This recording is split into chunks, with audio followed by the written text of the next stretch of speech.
সমুদ্রের ওপর দিকে তাকালে সবকিছু যেন স্বাভাবিক, ঢেউগুলো শান্ত, আকাশ পরিষ্কার। কিন্তু এই শান্তির আড়ালে যে কত বড় একটা বিপর্যয় লুকিয়েছিল সে কথা হয়তো আজও অনেকেই জানেন না।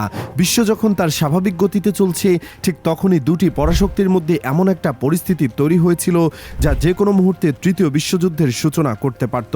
অথচ এই ভয়াবহ ঘটনাটি কোনো বড় আন্তর্জাতিক সংবাদ মাধ্যমের শিরোনাম হয়নি। কেন এত বড় একটা ঘটনা চাপা দেওয়া হলো? আর সেদিন সমুদ্রের ওই নিচে ঠিক কি ঘটেছিল? ঘটনাটি ঘটেছিল উত্তর আটলান্টিক মহাসাগরে। একটি আমেরিকান আধুনিক যুদ্ধজাহাজ তার নৌবহর নিয়ে সমুদ্রের বুক চিরে এগিয়ে যাচ্ছিল। তাদের লক্ষ্য ছিল এই সামুদ্রিক রুটকে সম্পূর্ণ নিরাপদ রাখা, যাতে ইউরোপ থেকে আমেরিকায় যুদ্ধ সরঞ্জাম নির্বিঘ্নে পৌঁছাতে পারে। চারপাশে ছিল ছোট ছোট যুদ্ধজাহাজ যারা পুরো বহরকে সুরক্ষা দিচ্ছিল, আর আকাশে টহল দিচ্ছিল অত্যাধুনিক যুদ্ধ বিমান। সবকিছু ছিল একদম স্বাভাবিক। নাবিকরা তাদের নিজেদের রুটিন কাজে ব্যস্ত, কেউ রাডার চেক করছেন, কেউ যোগাযোগ ব্যবস্থায় নজরদারিতে রাখছেন। কিন্তু এই শান্ত পরিবেশটা বেশি দিন স্থায়ী হলো না। হঠাৎ করেই একটা অপ্রত্যাশিত ঘটনা ঘটল। আকাশে টহলরত একটি যুদ্ধ বিমানের পাইলট তার রাডার স্ক্রিনে এমন কিছু দেখতে পেলেন যার কোনো অস্তিত্ব সেখানে থাকার কথা ছিল না। প্রথমে তার মনে হয়েছিল রাডারে কোনো ত্রুটি হয়েছে বা ভুল সিগন্যাল এসেছে, কিন্তু কয়েক সেকেন্ডের মধ্যেই তিনি বুঝতে পারলেন যে সিগন্যালটা একদম স্পষ্ট এবং এটা ক্রমশ আরও শক্তিশালী হচ্ছে। রাডারে ধীরে ধীরে একটা বিশাল বস্তুর ছায়া দেখা দিল যা সরাসরি আমেরিকার নৌবহরের দিকে এগিয়ে আসছে। পাইলট এক সেকেন্ডও দেরি না করে এই তথ্য জানালেন যুদ্ধজাহাজের কন্ট্রোল রুমে। কন্ট্রোল রুমের অফিসাররা তখনই তাদের সব সিস্টেম চেক করতে শুরু করলেন। মাত্র কয়েক মিনিটের মধ্যেই তারা নিশ্চিত হলেন যে এটা কোনো ভুল সিগন্যাল নয়, এটা একটা রাশিয়ান পারমাণবিক সাবমেরিন। আর সবচেয়ে বড় চমক এখানে যে সাবমেরিনটা সরাসরি তাদের দিকে ধেয়ে আসছে। কন্ট্রোল রুমে তখন পিনপতন নীরবতা।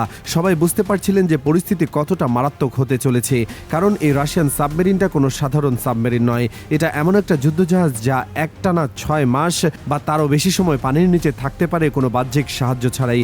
কিন্তু এর চেয়েও অনেক বেশি ভয়ঙ্কর হলো এর প্রযুক্তি। রাশিয়া এই সাবমেরিনে এমন সব অত্যাধুনিক যন্ত্রপাতি বসিয়েছে যে এটা চলার সময় 3 কিলোমিটার ব্যাসার্ধের মধ্যে যে কোনো ধরনের সিগন্যাল এবং যোগাযোগ ট্র্যাক করতে পারে। শুধু তাই নয়, সেই তথ্য সংরক্ষণও করতে পারে। মূলত এটা সমুদ্রতলের গোয়েন্দা মিশনের জন্য বিশেষভাবে তৈরি। এর মূল কাজ হলো শত্রুপক্ষের জন্য সব গতিবিধি এবং যোগাযোগ ব্যবস্থা সম্পর্কে তথ্য সংগ্রহ করা।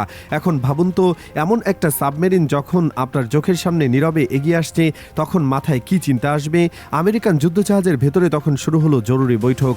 সবাই যতটা সম্ভব শান্ত এবং ঠান্ডা মাথায় কাজ করার চেষ্টা করছিলেন। একজন অফিসার স্ক্রিনের দিকে তাকিয়ে তার ঊর্ধ্বতন কর্মকর্তাকে জানালেন যে সাবমেরিনটা যদি বর্তমান গতিতে চলতে থাকে তবে মাত্র 37 মিনিটের মধ্যেই তাদের একদম কাছে চলে আসবে।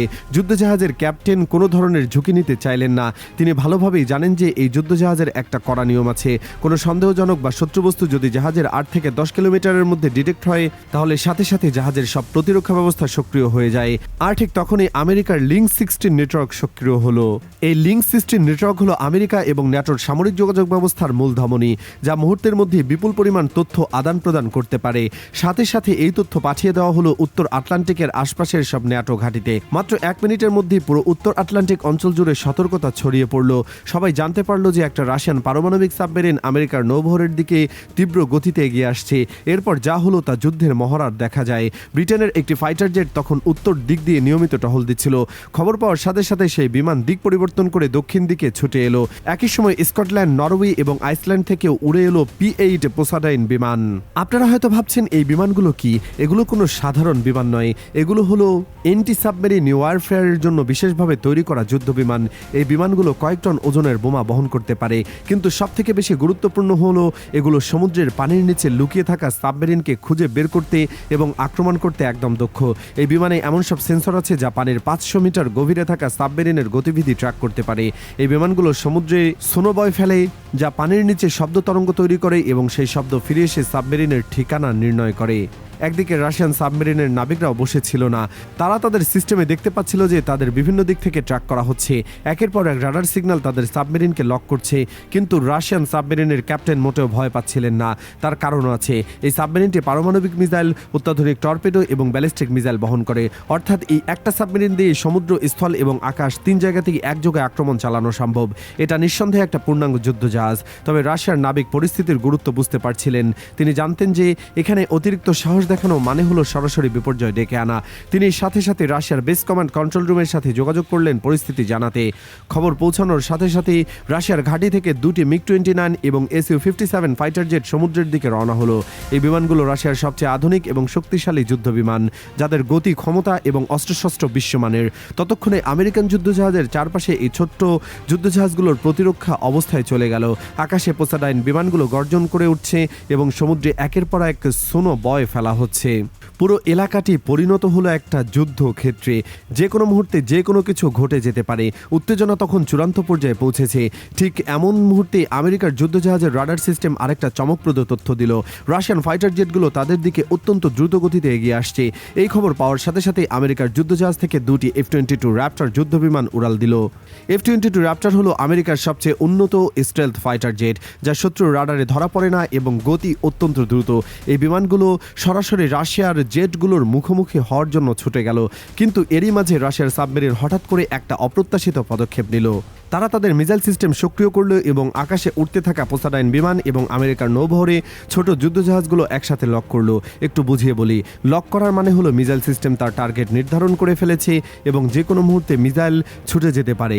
এটা ছিল একটা স্পষ্ট এবং সরাসরি হুমকি। আমেরিকান পোসাডাইন বিমানের পাইলট এবং ছোট যুদ্ধজাহাজের নাবিকরা বুঝতে পারলেন যে তারা এখন একটা মিসাইল আক্রমণের টার্গেটে পরিণত হয়েছে। চাইলেও তারা এই লক থেকে খুব সহজে বের হতে পারবেন না। পরিস্থিতি আরো ভয়াবহ হয়ে উঠল। এদিকে আকাশে রাশিয়ার MiG-29 এবং Su-57 যুদ্ধবিমানগুলো সরাসরি ব্রিটিশ এবং স্কটিশ যুদ্ধবিমানগুলোর সামনে এসে দাঁড়ালো। এটা ছিল একটা সরাসরি চ্যালেঞ্জ। রাশিয়ান পাইলটরা স্পষ্ট বার্তা দিচ্ছিলেন যে তারা 1 ইঞ্চিও পিছু হটবেন না। ব্রিটিশ এবং স্কটিশ পাইলটরা জানতেন রাশিয়ার এই বিমানগুলো অত্যন্ত শক্তিশালী এবং তাদের সাথে সরাসরি সংঘর্ষ মানে একটা বিশাল যুদ্ধের সূচনা। তাই তারা বাধ্য হয়ে কিছুটা পিছিয়ে গেলেন, কিন্তু তারা এলাকা ছাড়লেন না। একটা নিরাপদ দূরত্ব বজায় রেখে পরিস্থিতি পর্যবেক্ষণ করতে থাকলেন। উত্তেজনা তখন একদম অত্যন্ত চূড়ান্ত। উভয় পক্ষের অস্ত্র সক্রিয়, উভয় পক্ষের বাহিনী যুদ্ধের জন্য পুরোপুরি প্রস্তুত।